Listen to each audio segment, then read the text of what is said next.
Now look who's here. Congressman Dan Crenshaw, Republican from the great state of Texas. Congressman, now you'll be in the hearing tomorrow asking questions. Democrats are going to play the blame game. What are you going to say to these executives? What's your point that you want to raise with them? Yeah, that's right, Stuart. Look, there's going to be two different narratives. Democrats are going to say that these big oil companies and small oil companies are price makers, that they could change the price if they wanted to, that they could drill more and could produce if they wanted to. Republicans are going to offer an alternative narrative, which points out a lot of other factors. So some of those factors are the following. One, there's been a chilling regulatory environment, or at least threat of a regulatory environment, for the past year and a half since Biden took office. And by the way, a year and a half ago is also when prices started to go up. We'll point that out as well.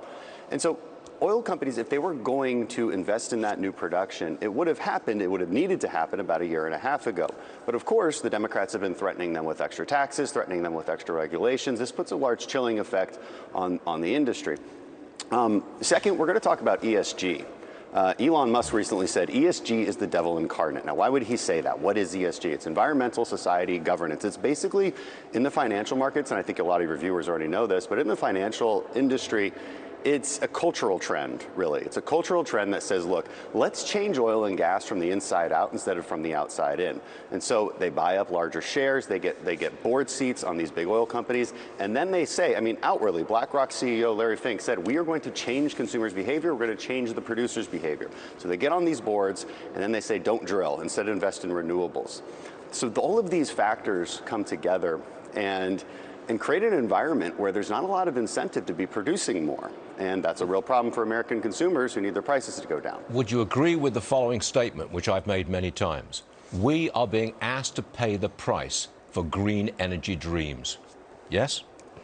Absolutely. And then look, we can see that in California, we can see that in Germany. The Germany-France case study is a really good one because France invested in nuclear a long time ago. 70–80% of their energy is from nuclear. Germany did their own Green New Deal, $700 billion investments in solar and wind. And what do they end up doing?